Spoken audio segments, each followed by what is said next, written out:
Okay, we are back. We are back. Going to part 2 of the show. A lot of stuff going on. It is hot out there, so please drink a lot of water. All right, you got Sean 14 and Donovan Sadiq, and we are doing the Hot Seat Live Roadshow. So welcome if you haven't heard anything else. So now that we are in the election season, let's just get to it. Everybody wants to know, there's a lot of candidates. We're going to be looking for people to pull papers. Now, you don't have to tell us directly. Personally, there's a lot of good candidates for mayor. A lot of good candidates. My top 2, I'm only speaking for myself. I have Price and I have Kerry Thin. But I also have the Peden brothers. And I'm saying the Peden brothers for the simple fact that I've worked with them and we've worked with them before, and they have a good apparatus. And we haven't seen the last of them. And they've been quiet lately. And a lot of people have been quiet. Denise Fleming, she's been quiet. I mean, a lot of people that are running for mayor, you don't hear nothing from them at all. They don't want to make any mistakes. So what's your take on the Peden brothers? Well, I think they know how everything works. I'm a little bit annoyed with them right now about their comments about the Moreno Valley PD and about accusations of police brutality that happened a year ago. Quite frankly, that's one more prime example of a guy I'm not sorry for. He was high on PCP, had a heart attack fighting with the police. Right. And when they put his picture in the paper, the best picture his family could come up with is using gang colors. Okay. So I don't think we should be criticizing the police like that, especially for, like I said, people that are causing problems in the first place. Now, let me ask you this, and like I said, I'm just going to play devil's advocate. Do you think that when candidates, and I'm a candidate, I've ran before, and I kind of understand where this is going. As somebody who watches us when people run, do you think that we use incidences like that to bolster our position, or why would you bring that up? Why would that be an issue? We know that incidences of brutality in Moreno Valley is very rare. Yeah. And because we don't, number one, like we just said in the last part, we don't have enough officers to deal with that. Yeah. So because quite frankly, our police department is doing a really good job. We've had a police chief that's doing a really good job. We have a sheriff that's done an awesome job. Right. I'm a bit concerned that the Peden brothers would bring that up and use that as an issue, because I don't think anti-police rhetoric in Moreno Valley is a good way to take the city, because if we criticize a good police department, eventually they're not going to want to do their jobs as thoroughly as they could. Right. But do you believe in corruption does go on in some police departments? Yeah. In every organization, I believe. I was in the military. We have a thing in the military called the 10%. Mm-hmm. 90% of the organization is good, and you got the 10%. And and don't get me wrong, a lot of my Marine buddies out there, you guys know what I'm talking about. My dad was a Marine, my brother's a Marine, my uncle's a Marine. I come from a Marine family. Marine Corps has a very bad reputation of that 10%. And so, to sit there with that, oh, no, it doesn't happen. I'm sure there's some cops that shouldn't be cops, but somehow they get through the system and you got a few. But to say the whole organization or there's a big problem, I have to disagree with that. I'm a black man and I'm disagreeing with that. So do you think by pandering like that, would that garner votes, or would that make more of a distraction and dissension? I think it would definitely see controversy. Perhaps some people would vote for it. Perhaps it would turn some people off. But if Peden was mayor and he kept up, I'm concerned about what that would do to public safety. Right, and his relationship with the police department and public safety and the chief and things like that. Because if you're battering the police, I understand, there needs to be some reforms, but, you're not going to make reform as an outsider. Yeah. You got to, work the system as is. And like I said, I can't do their job. I wouldn't want to do their job.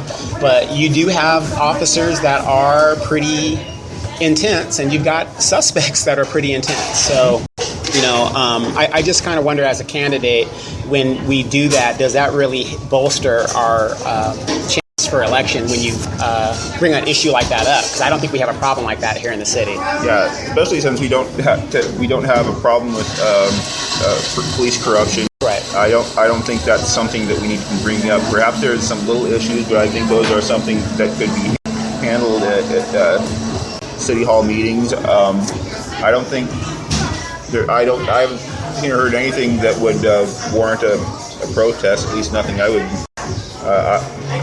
be. There hasn't been anyone locally that I would feel sorry for, anyways. Right. Well, it's just like Scott Heverin said, something like that, I would bring it at an ethics committee, if we had an ethics committee, and say, hey, I had a problem with this police officer, and that way Chief Altaveras can address the problem, or we can handle it at a level that isn't alienating our police force. Yeah. But also, when it comes to police complaints, you have to be careful to check to make sure that the complaint isn't being made by someone that just wants to get back at a cop for arresting their relative or giving them a ticket or something. Absolutely. So we've got these guys. Now I'm going to ask you about, let's get back to this Brian Lowell thing. I don't know if you follow Wake Up Moval. If those of you guys that do follow Wake Up Moval, it's on Facebook. Very good page if you want to know what's going on in the city of Moreno Valley. Wake Up Moval is a good page to go to. A lot of intensive information. So much information that it is so technical sometimes that I can't even read it. But he's got lots of information. Sometimes it's so much it's hard to follow. It's hard to follow, but it's there. A post was put up about how candidates who pander about the animal shelter situation, and they're going to call people out who are pandering and using that. Now, Brian Lowell, who's somebody that you know very well, he has said that he's done all this stuff for the animal shelter and things like that. And what's your take on that? And do you think by him doing that, and then people calling him out, is going to help him get elected? I think if people don't know what's going on with the animal shelter, it might help him.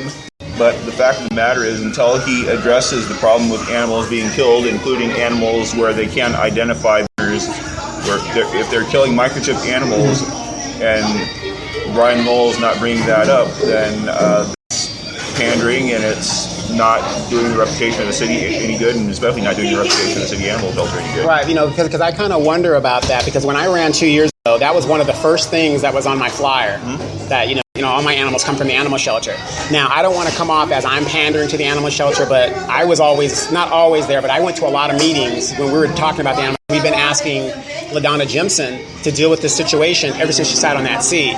But I'm not exempt from being called out for pandering, but in my defense, I'm going to have to say that I've always talked about shelter in the 2 years, and and like I said, I look at Brian Lowell. I can't vote for him, but I'm going to have to call him out, because everybody loves animals. At least most people do, and I didn't see him in the 2 years that I've been involved in it say anything or do anything. Yeah. So I don't know where he's coming with this. I do this for Moreno Valley type of. Yeah, and you've also made some pretty bold promises of what you plan to do to help the city, and got a lot to live up to. Yeah, you've got a lot to live up to yourself. Right, myself. Right.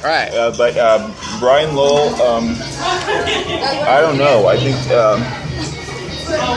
I think animal shelter should be an off-limits subject to anyone that's not going to present a plan to fix it. To fix it, yeah. Well, I have a plan. Hire the director and stop the killing, period, until we can sort this out. Yeah. That's my plan. Yeah, and if anyone in the animal shelter has a problem with that, if anyone with contracts with the animal shelter has a problem with that, then perhaps they can come to a city council meeting and explain why they're doing what they do. Well, what I don't understand, and I talk to a lot of people who have been fighting this longer than I have, Aja Smith, Christy McPhee, all these people. The one lady, I forgot her name, but she spent a lot of money, of her own money. She had been there for years and whatever those. And then when I talk to Jimson, it pisses me off. How do you fix a problem in a shelter when you use the exact same people that are the problem?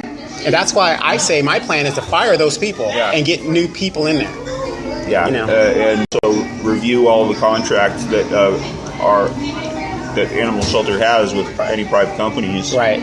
Yeah, during plants and things that whatever's going on there, because it doesn't make sense what they're doing. Because how do you list animals for the kill page, but then the next day there's an adoption? And so now we're at a point to where the city's being sued. There's been a lawsuit brought against the animal shelter. This is in my district, LaDonna Jimson's district, and when you ask LaDonna Jimson about it, she doesn't have a clue. Yeah. So I think that's an important thing. But we're talking about these candidates. perhaps maybe an oversight committee would be necessary in addition to like an ethics committee. Right, absolutely. So we can address certain things dealing with city issues. But dealing with Brian Lau, I don't know a lot about him, but I do know he's a military brat, never served in the military, and a guy with a Napoleon complex could never, ever survive in the military because he would be blanket. For those of you guys that know military terms, he would be blanket partied, which is where you tie the guy down and beat him down with soap. Have you seen a Full Metal Jacket in that one scene where they strapped him down in his barracks? Yeah. That's exactly what happens to a person who has a I'm better than everybody else attitude, because in the military, it's about the group, not the individual. But, you tell us a little bit, because a lot of people don't know about Brian. Just tell us a little bit about him. I mean, you lived in the same neighborhood with him. Yeah, I grew up on the same street with him. He came from a military home, like you said, very regimented, always required to keep the house in perfect shape. And he always had a way of, thinking he's better than everybody, and partly he believes, he tends to believe he's the smartest person in the room because most of the time he's right about that. He is extremely smart. He's been in, he took all gate classes throughout elementary school, but he had a way of knowing what he just had a way of believing he knew everything more than anyone else. So he was like always, it's like this. I mean, it's like he was even that way, like playing GI. It's like, no, you don't do this. You're supposed to do it this way. You don't do it this way. He's the General MacArthur. He does the plan and executes, and says it's supposed to work like this. Wow. And I suppose that suits him well for civil engineering. Right. In politics, as a leader or a representative, how do you think he would do as a representative? I think that's a tough question, because I think he'd know exactly what to do and how to, and have some ideas how to do it. But I also don't think he'd be open to public commentary. Definitely not public criticism.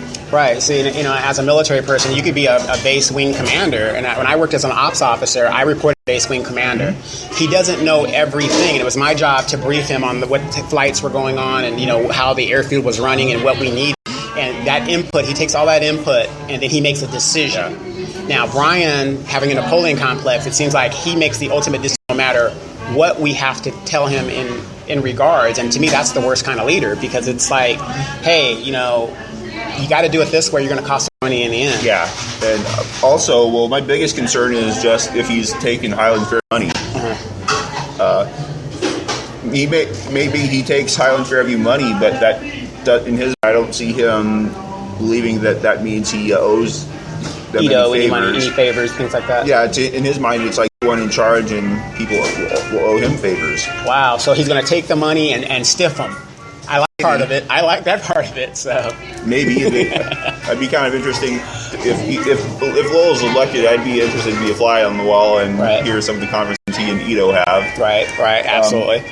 But I don't see Ito being able to control him. I kind of suspect that Ito, if Brian Lowell's have dealings with Ito, I think Brian Lowell's already got his strategy laid out. I mean, there's no way that Brian Lowell is going to take the fall for any of Ito's foolish. If Ito gets raided again by the FBI, it's not Brian Lowell that's going to take the fall. He's going to make sure that someone else is going to be, it's not going to be him. Yeah. And like I said, I don't have nothing against Brian. Like I said, I don't know the man, but he is in his 30s. There's a lot of geniuses out there that, there's a lot of young people that think everything, and a lot of them are either in jail, dead, or on drug, whatever the situation is. Yeah. I'm not saying he's one of those guys, but that's that old saying. You don't grow old being a fool, and I'm lucky enough to have grown old, and I'm now a fool. Mm-hmm. So that's interesting. We're going to come back and talk again about Mr. Howell and some of these other candidates that are running. But I mean, I would growing up with Lowell, I would love to see him. I would love to see him make it. I would love to see him on the council and mayor, but just the way he's going about it, I can't approve of what he's doing. Right.